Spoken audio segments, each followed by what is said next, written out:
Во ова издание, низ Украина, втор ден поред напорите за евакуација на цивили од областите на конфликт се стопирани. Битката за Мариупол продолжува. Виктор Мизо за ефектите на војната во Украина врз автомобилската индустрија вели не само што понудата намалена, туку и побарувачката. А како економијата во Турција е погодена од две страни? За ова и повеќе останете со нас.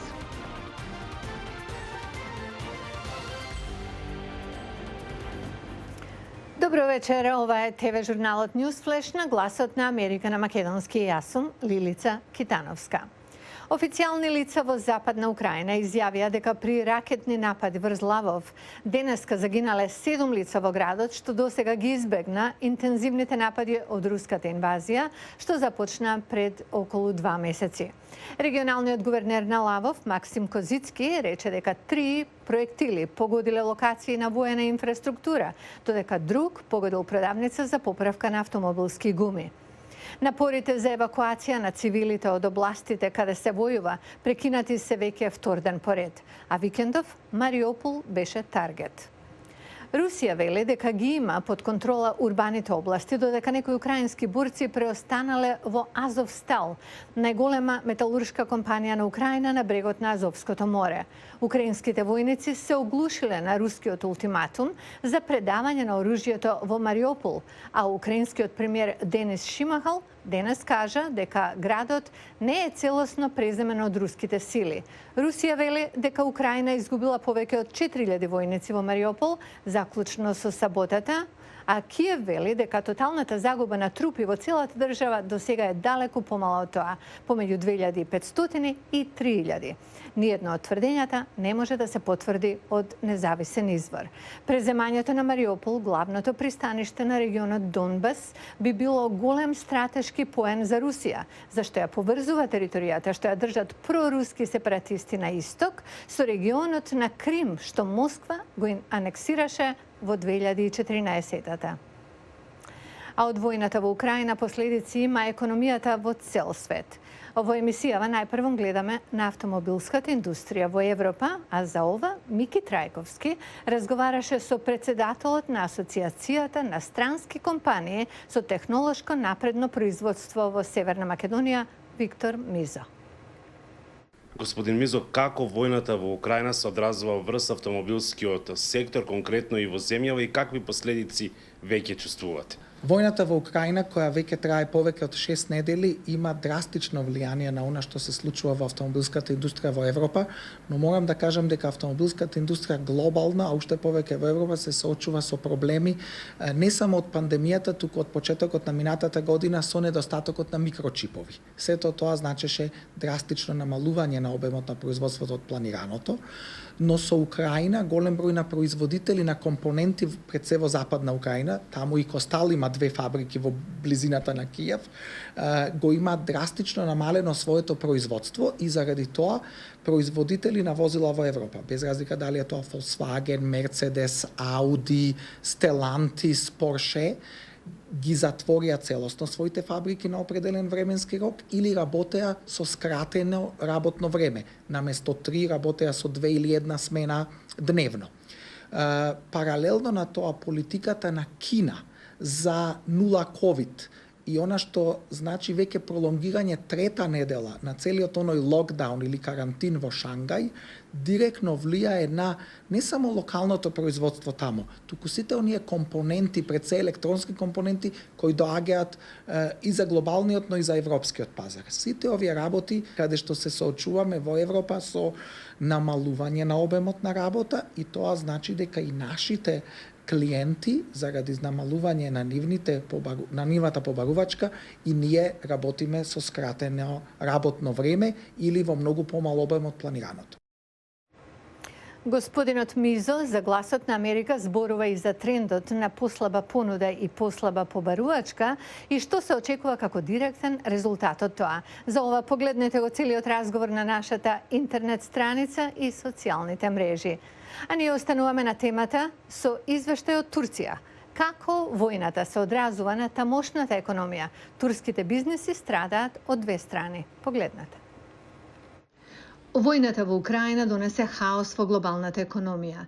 Турција има блиски економски и трговски врски со двете земји и го чувствува ударот. Цените на храната и горивото нагло скокнаа.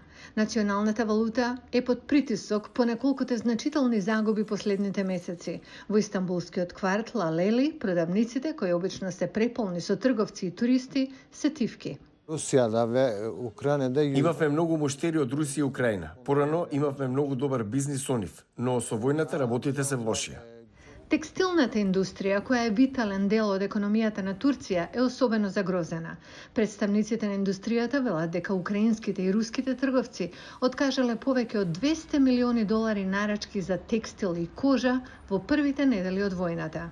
Трговијата на Турција со други европски земји, како Белорусија, Молдавија и Романија, и со земјите од Централна Азија, како Казахстан, Узбекистан и Таџикистан, исто така е погодена од украинската криза. Страдаат и трговците со злато. Русите и украинците сочинуваа 70% од нашите муштери.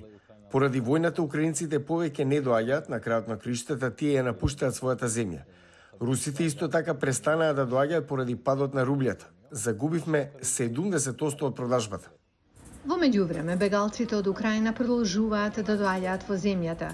Според Турското министерство за внатрешни работи, речиси 60.000 украинци досега таму побарале прибежиште, а илјадници руси исто така влегле во Турција од почетокот на конфликтот. Тоа ги зголеми цените за домување. Нашите соднародници го чувствуваат поскапувањето. Порано можеше да се најде стан за изнајмување за $100 до $150, но сега е $300 до $400. Без повидок за крај на конфликтот, турските наблюдувачи се песимисти. Без разлика дали војната ќе продолжи или не, следните месеци ќе бидат тешки. Дури и ако објава дека војната е завршена со оглед на уништувањето на Украина и колапсот на руската економија, ефектите ќе се чувствуваат уште многу години. Ефектите на војната сепак најдиректно и најинтимно ги чувствуваат самите украинци. Во приложение ве носиме на стадион, што преку ноќ стана за солниште за многумина. Голем стадион на периферијата на Лавов е изграден за да прими над 34.000 фудбалски навивачи. Но од руската инвазија на Украина стадионот служи како центар за координација на бегалците. Автобусите носат бегалци од цела Украина. Само во првата недела пристигнаа над 13.000 луѓе. Животот на секој украинец се смени по 24 февруари. Олга Манко е директорка на стадионот Арена Лавов. Пред инвазијата нејзината работа беше да организира големи спортски настани и концерти. Но од почетокот на руската инвазија, нејзината главна задача е да им помага на бегалците. Им помагаме на волонтерите во хуманитарниот штаб, лупиме компири, миеме садови, готвиме. Многу од бегалците кои доаѓаат веќе ги загубија своите домови. Ирина е едно од нив. Таа доаѓа од предградие на Киев. Чекавме, но само се влошуваше. Сите села блиску до нас беа окупирани од русите. Кога сватила дека има мали шанси состојбата да се подобри, Ирина била принудена да го напушти својот дом. Окупаторите ги затвораа луѓето во подрумите на нивните куќи. Се подсмеваа со луѓето, силуваа жени, правеа што сакаат. Можеа дури да го убијат сопственикот на куќата. Координаторите на центрите за бегалци велат дека во првите неколку дена од инвазијата исплашените луѓе сакале што поскоро да заминат во странство. Оние кои пристигнуваат сега, како Ирина, се поподготвени да почекаат војната да заврши дома или да се преселат во региони со мала или никаква војна акција. Приватниот центар за бегалци сега е полупразен. Но волонтерите работат со предпоставка дека инвазијата ќе продолжи, а на стадионот веќе се поставуваат дополнителни кревети. Го гледавте Newsflash на Гласот на Америка на македонски од Вашингтон. До гледање.